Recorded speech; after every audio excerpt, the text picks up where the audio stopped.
Suite à l'enquête du 26 septembre 2552 du Bureau des appropriations et des récupérations de l'ONI, nous vous présentons un portrait de Tel Vadami, commandant suprême de la flotte Covenant de Particular Justice, rédigé par le capitaine de corvette Locke. Le premier contact confirmé avec Vadami eut lieu en 2535 sur la Chaîne, une colonie humaine illégale. Les rapports post-combat des civils et ceux des Spartans 006, 111 et 120 laissent penser que Vadami n'était à l'époque qu'un modeste fonctionnaire au service du prophète du regret. Le Spartan 006 trouva et affronta Vadami dans la Chaîne. Tous deux survécurent à cette rencontre.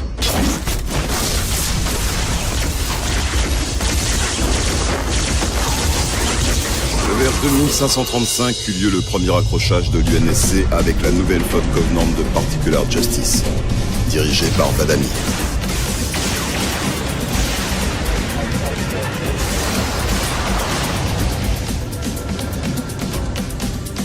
L'étude des premières batailles contre cette flotte démontre qu'elle passa rapidement de 5 à près de 60 vaisseaux, à mesure que Vadami traversait plusieurs systèmes humains.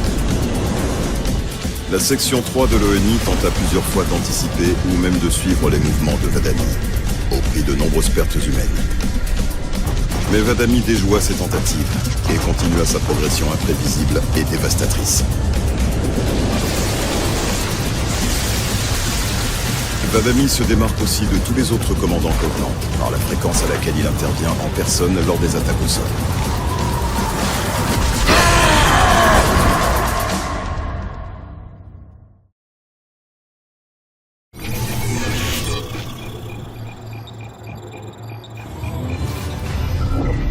Avec 5,6 millions d'habitants, Kember était un important centre de production de matériel destiné à l'UNSC. Après en avoir découvert l'emplacement, Vadami pénétra le périmètre de première alerte sans éveiller l'attention de l'UNSC. Et ce n'est que lors des attaques orbitales et au sol que la population comprit ce qui se passait. Alors que 17 de ses vaisseaux pilonnaient des positions clés, Vadami prit la tête d'un groupe d'élite et lança l'assaut sur le QG UNSC du système.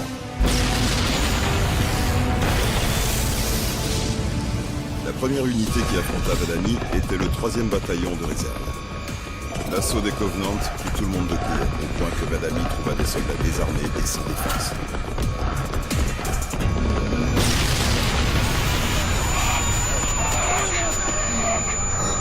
Dans une démonstration d'honneur inattendue, il autorisa le 3e bataillon à finir de s'équiper avant de les affronter au combat. De nombreux rapports faisaient état de ce code de l'honneur proscrite, ce rituel auquel obéissaient les élites. Mais c'est la première fois qu'il fut officiellement établi que des adversaires humains en avaient bénéficié. Malgré cette possibilité inespérée de se défendre, le 3e bataillon fut anéanti. Vadami poursuivit son avancée à travers de nombreux systèmes humains. Et il porta un coup dévastateur à l'UNSC sur Reach.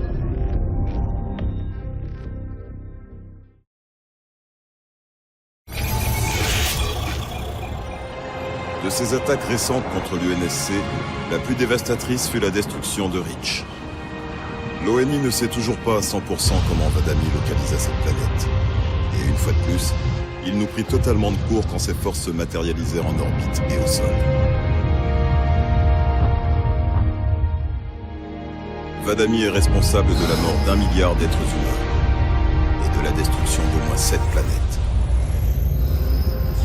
Ces troupes ont repoussé toutes les contre-attaques de l'UNSC, entraînant la perte de 123 vaisseaux de la flotte et de plus de 23 000 soldats. Suite à la perte de Reach, l'ONI et l'IA stratégique de l'UNSC s'accordent à dire que la Navy ne pourra pas arrêter Vadami avec les moyens habituels. Notre opinion est la suivante. Vadami est à ce jour l'unité Covenant la plus dangereuse en activité. Il ne fait aucun doute que les Covenants ont un grand avantage technologique sur l'UNSC. Mais leurs tactiques sont rarement très élaborées. Ce n'est pas le cas de Vadami. Nous ne savons jamais quel sera son coup suivant. Mais s'il continue tôt ou tard, il anéantira tous les bastions de l'UNSC. Notre recommandation, son élimination immédiate. Si l'humanité veut survivre à cette guerre, Vadami doit disparaître d'une manière ou d'une autre.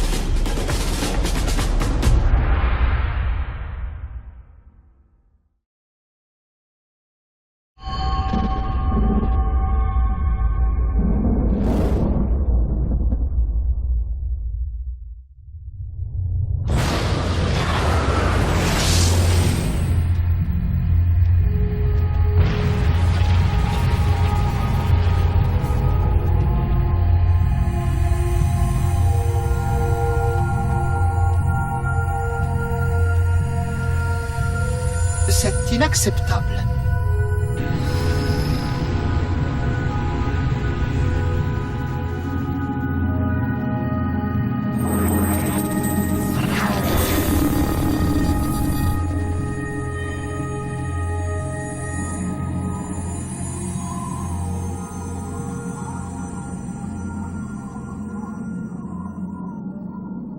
Quel grand jour! Les prophètes seront heureux de savoir que nous avons secouru un oracle de la profanation humaine du temple sacré. Pourquoi appelez-vous ça un temple?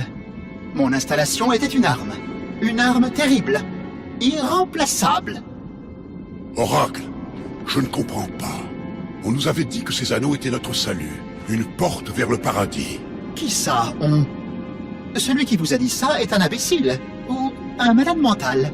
Cette installation était un magnifique outil conçu pour détruire tout ce dont le parasite pouvait se nourrir. Le parasite? Oui, tout annihilé. Si une simple spore survivait à la destruction de mon anneau... Communication. Couper les transmissions avec la flotte. Nous n'annoncerons pas notre découverte aux prophètes avant que cet oracle nous ait tout expliqué. Je le ferai avec grand plaisir, mais nous avons peu de temps. Ce que vous avez libéré pourrait détruire l'univers tel que vous le connaissez. Sur ce point, oracle, nous sommes d'accord.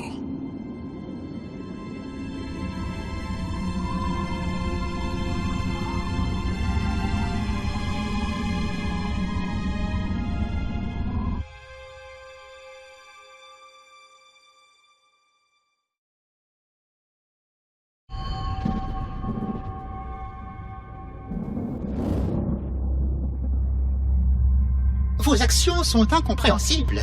Le protocole à suivre en cas d'infection du parasite est de donner l'alerte immédiatement. Il faut rester en contact constant avec les forces locales afin de traquer la dissémination du parasite. Il n'y a pas de force locale, oracle. Pour l'instant, je suis tout ce que vous avez. Mais j'ai repéré plusieurs vaisseaux en orbite, et certains avec des humains à leur bord. Au regard du danger que représente le parasite, vous pouvez sûrement passer outre ce désaccord avec les humains. Non. Tout ce qui est encore vivant sur cette orbite est notre ennemi.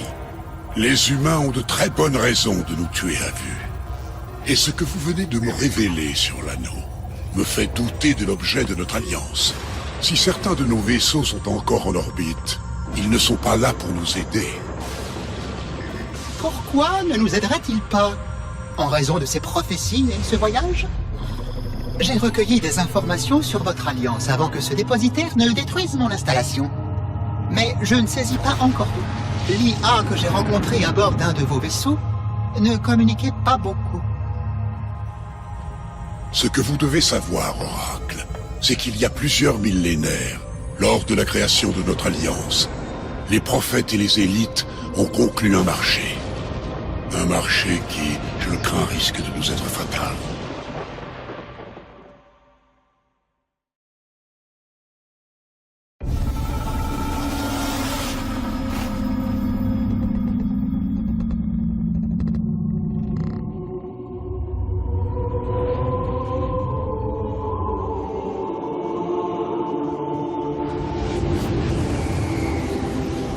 Pour ce qui est de l'histoire de l'Alliance et des glorieuses espèces l'ayant fondée, les Sanshayun et les Sangheili, le registre des actes perdus serait incomplet sans un mot sur l'arbiteur. Je ne parle pas de son acception contemporaine, mais de celle d'autrefois, de ces légendaires et ancestraux guerriers Sangheili.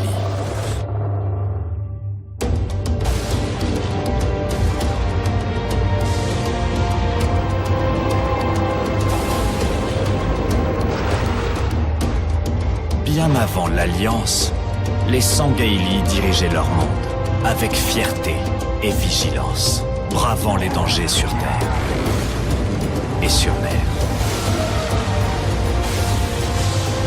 Ils étaient les arbiteurs originels, à la fois rois et juges, des despotes guerriers jamais égalés par leurs successeurs.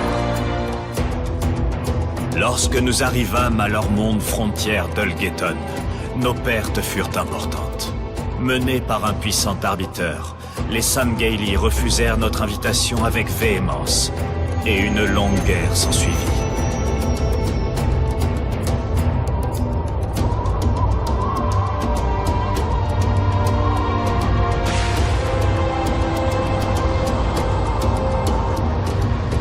triomphâmes, bien sûr. Mais nous ne fîmes pas l'erreur d'ignorer le manteau de l'arbiteur. Comme tous les autres, nous gagnâmes les Sangheili à notre cause. Les arbiteurs deviendraient la volonté des prophètes.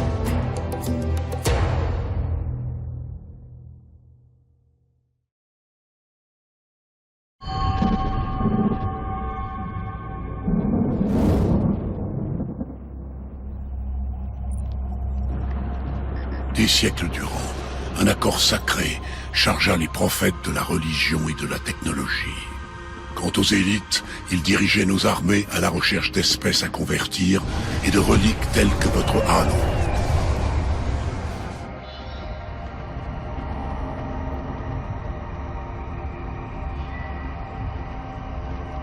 Et les Sanchayum, vos prophètes, ils vous disaient que ces reliques vous permettraient de réaliser ce grand voyage. Oui, transcendance, vie éternelle. Je ne compte plus leurs promesses. Nous abandonnâmes tout pour suivre les prophètes en vue de ce grand voyage. Aussi bien notre histoire que nos traditions. Pas toutes vos traditions, semble-t-il. Cet arbiteur dont vous avez parlé n'a-t-il pas toujours eu une fonction de pouvoir au sein de votre espèce? De pouvoir? Oui, autrefois. L'arbiteur était le fer de lance de notre peuple. Un chef de cour respecté et un maître sur le champ de bataille. Et puis, un arbiteur se rendit coupable d'hérésie et son châtiment fut exemplaire. D'hérésie? Il remit en cause la parole des prophètes, mais il se perdit.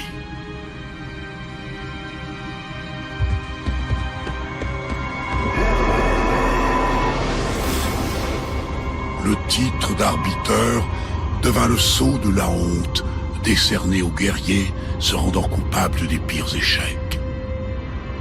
Oui. C'était donc des manipulateurs, bien avant la destruction de l'installation. Au moins, ça n'a pas changé. Des manipulateurs? Comment? Et avant? Avant quoi? Je vous expliquerai plus tard. Pour l'instant, dites-moi tout ce que vous savez de ces arbiteurs.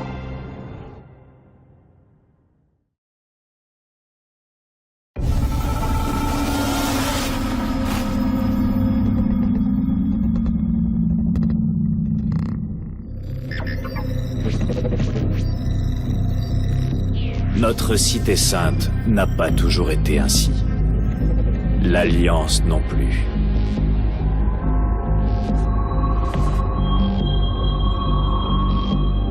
À une époque, il n'y avait que les Sanchuyung et les Sangheili. Petit à petit, de nouvelles espèces se joignirent à nous. Il fallut prendre des mesures radicales. Nous fîmes preuve de légèreté lors de notre première rencontre avec les Leggolo.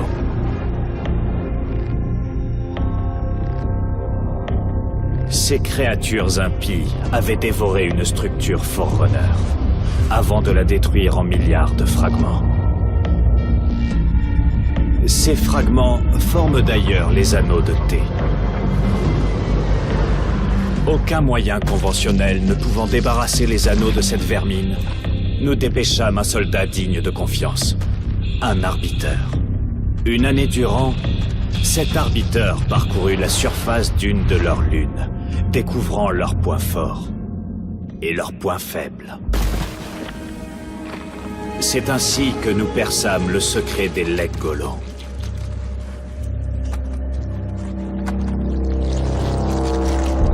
Même si certains d'entre eux portaient la responsabilité de la profanation de la Lune, les autres avaient seulement dévoré l'enveloppe des éléments Forerunner. Avec quelques explications et beaucoup de travail, ils pourraient se mettre au service de l'Alliance. Avec ces êtres, ce grand arbiteur nous avait offert un des trésors les plus recherchés. L'accès aux innombrables circuits de traitement du puissant cuirassé Forerunner et à tous les secrets qu'il renfermait.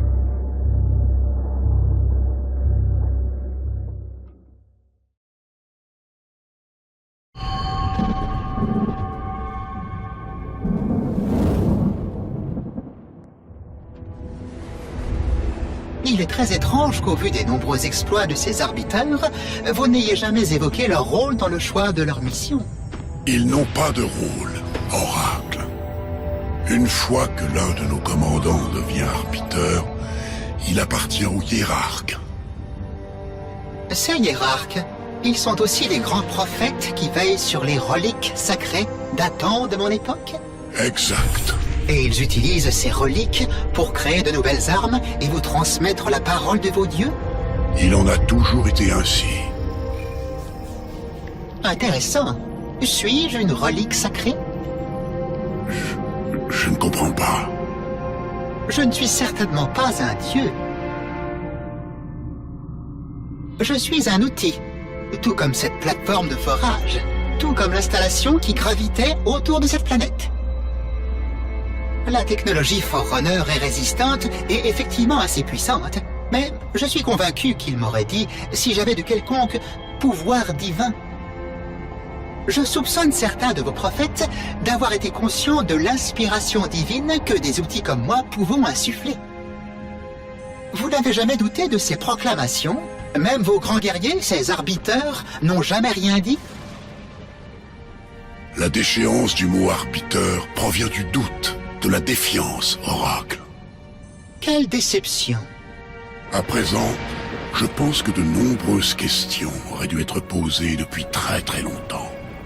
Je serais très heureux de répondre à ces questions, mais je m'interroge encore. Pouvez-vous me parler de ces arbiteurs?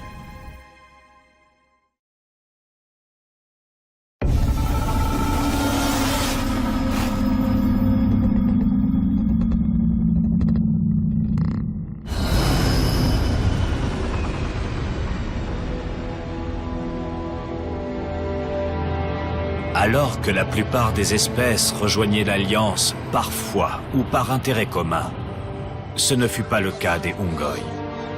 C'est par la force qu'ils intégrèrent l'Alliance, et c'est par la force qu'on les poussa à y rester. Leur monde était impuissant face à notre force et notre grandeur. Leur race fut bientôt vaincue. Nombre d'entre eux furent réduits en esclavage.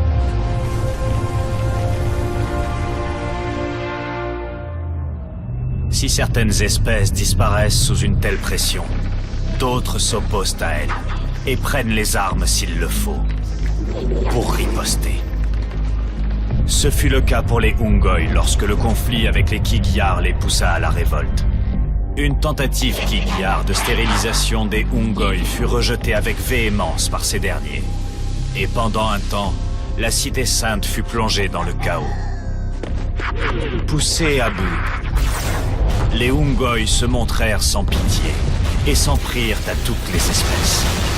Leur grand nombre et leur ténacité sans faille faisaient d'eux de vaillants adversaires, même pour les élites. Et là encore, nous eûmes recours à un arbiteur. Dans un accès de férocité encore inégalé depuis le début de l'Alliance, le monde des Ungoi fut vitrifié. Ceux à l'intérieur de la Cité Sainte durent contempler ce désastre, incapables d'empêcher la possible fin de leur espèce. La révolte des Ungoi fut réprimée par l'arbiteur seul.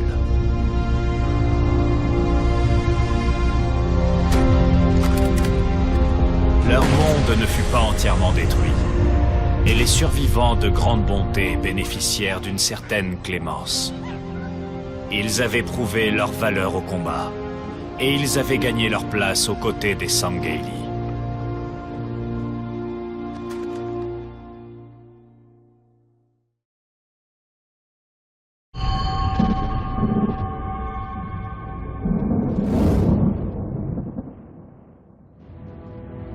Je commence à croire que vous n'êtes pas très malin. N'allez pas trop loin, Oracle. Oh, excusez-moi. Je ne parlais pas de vous. Je parlais de votre espèce. Depuis quand ces prophètes sacrent-ils des arbiteurs? Depuis la chute de Fal Chavami, le premier arbiteur déshonoré. Cela fait environ 400 ans. Incroyable!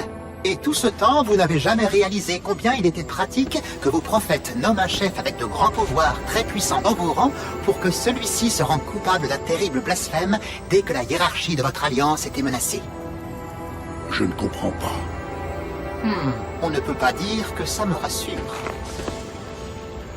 Expliquez-moi. En regardant la liste des arbiteurs dont vous avez parlé, personne n'a été surpris que ceux choisis pour accéder à cette fonction fussent bien plus que de simples guerriers. Comment ça? Chacun d'eux avait une certaine influence parmi vos semblables. Dans certains cas, cette influence servait déjà à remettre en question les décisions de vos hiérarques. En fait, cette remise en question servait de base à l'accusation d'hérésie qui permettait aux hiérarques de se débarrasser proprement d'un opposant. Et lorsqu'ils étaient nommés arbiteurs, Ils allaient de leur plein gré au-devant d'une mort certaine. tout au long de nos vies, nous avons suivi la voie, le chemin indiqué par les prophètes. Tout ce temps passé à nous convaincre de la vérité de notre alliance. Tout cela aurait donc été du temps perdu? Peut-être pas entièrement. Beaucoup de travail nous attend. Le parasite est encore ici, et j'ai besoin d'un dépositaire coopératif pour lancer les procédures de confinement. Malheureusement, votre alliance tue tous les dépositaires que je trouve. Ces chamailleries sont une perte de temps. La question fondamentale que nous devons nous poser est la suivante. Qui pourrait briser le joug que les prophètes vous imposent ?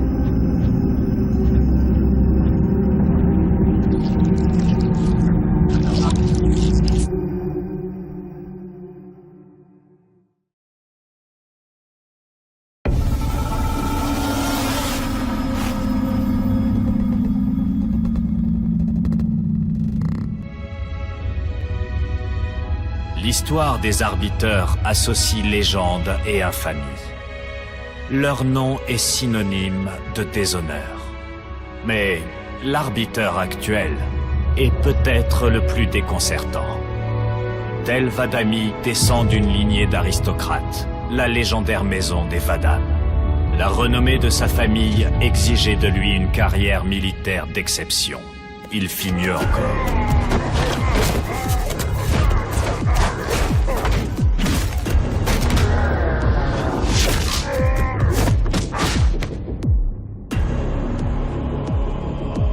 Il fut l'un des plus jeunes commandants de vaisseau, et l'un des plus jeunes à décrocher le titre de commandant suprême.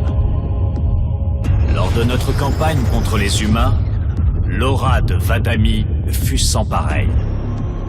Il terrassait les mondes humains les uns après les autres pour préparer le grand voyage.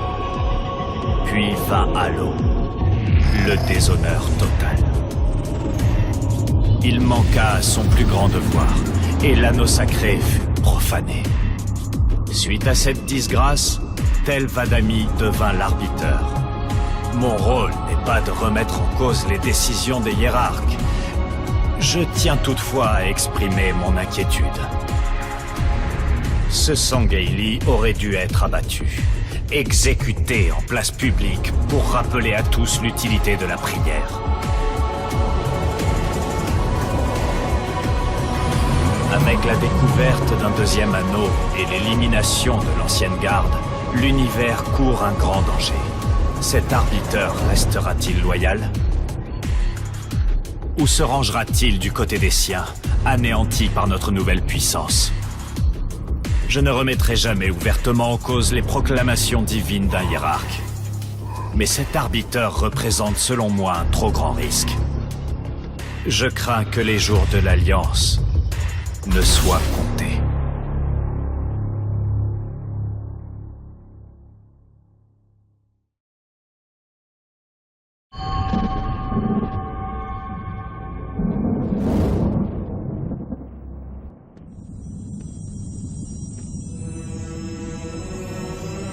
La seule personne à qui je pourrais confier tout cela est probablement morte à cette heure.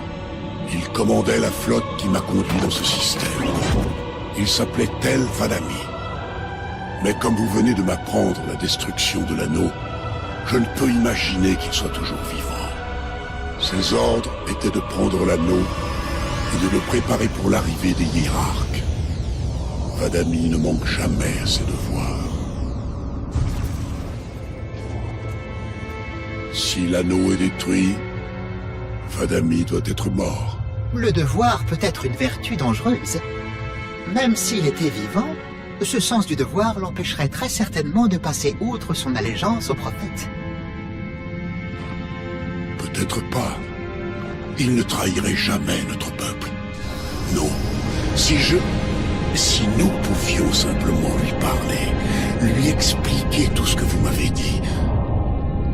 Mais non. Des espoirs bien inutiles. S'il vivait, et si on l'avait conduit auprès des grands prophètes, il le punirait certainement pour la destruction de l'anneau. En fait, il deviendrait le genre de chef que les hiérarques nommeraient arbiteur.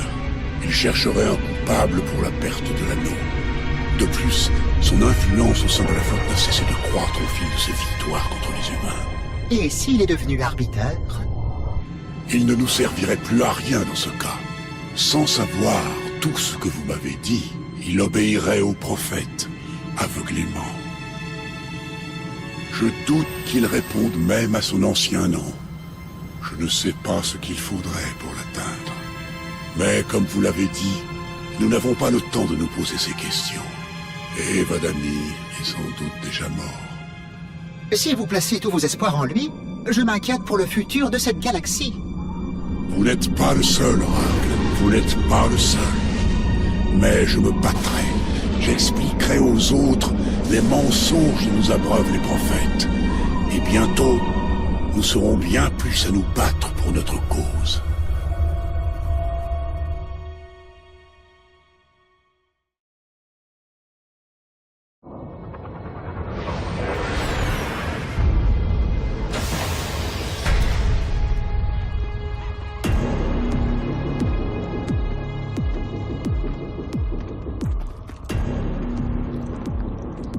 Activez la sonde. Faites vite. On n'a pas beaucoup de temps.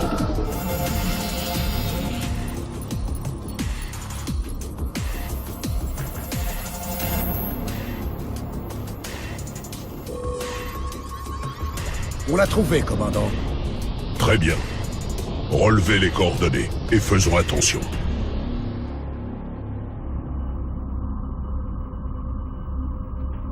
Et dire que depuis tout ce temps, il était sous leur nez. Les humains sont des animaux. Ils n'ont pas l'intelligence et la pureté pour comprendre les actions des dieux. Préparez le Luminari pour l'extraction. Les hiérarques récompenseront notre dévotion.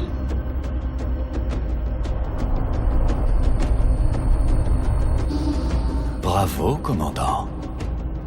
Savez-vous ce que vous avez trouvé? Un Luminari, hiérarque. Un instrument divin.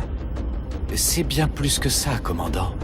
C'est celui dont parlent les prophéties. Il éclaire la voie sacrée.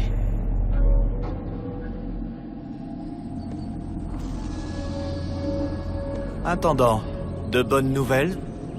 Cela n'a pas été facile, prophète. Le Luminari a réagi étrangement aux paroles sacrées, mais nos espoirs étaient fondés.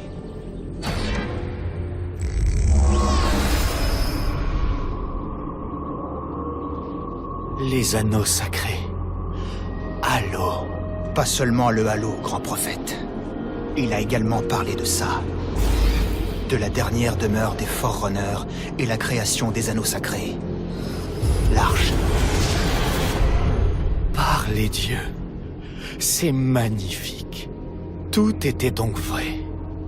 Où les dieux ont-ils caché ce trésor? Il se trouve bien au-delà de notre galaxie et n'est accessible que par un seul portail. Le portail mentionné par le Luminari était ici. Les Forerunners l'appelaient RD Tyrène. Notre mission est claire. Il faut y aller sur le champ. Rassemblez tous nos vaisseaux et rendons-nous sur place immédiatement sur RD Tyrène. Écoutez, mes frères, votre travail nous a menés à l'apogée de la quête sacrée de notre alliance. Soyez prêts. Le grand voyage est proche.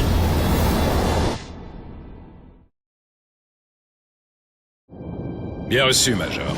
On vous retrouve au point de rendez-vous dès qu'on a fini. Bleu de terminé. John devrait être ici. Il l'écouterait, lui. Quelqu'un doit bien faire le boulot pendant qu'on se charge de la paperasse. À ton avis, qu'est-ce qu'ils nous veulent? C'est l'ONI, Linda. Ils veulent simplement qu'on leur dise que tout va bien se passer. J'aime pas décevoir.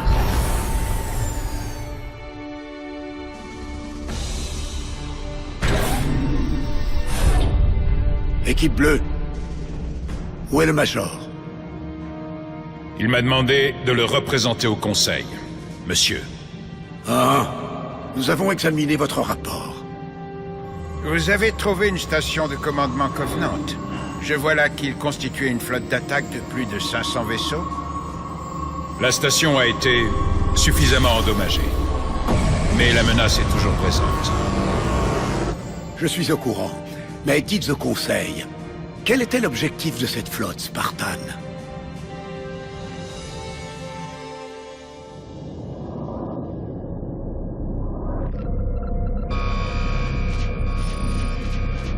Contrôle de station, je peux avoir confirmation sur la sonde Charlie 319.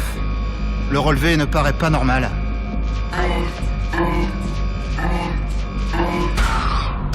C'est pas possible. C319 activé, tous les systèmes sont OK. Station! Alertez la flotte immédiatement! Ils nous ont trouvés! Les Covenants, ils ont trouvé la Terre!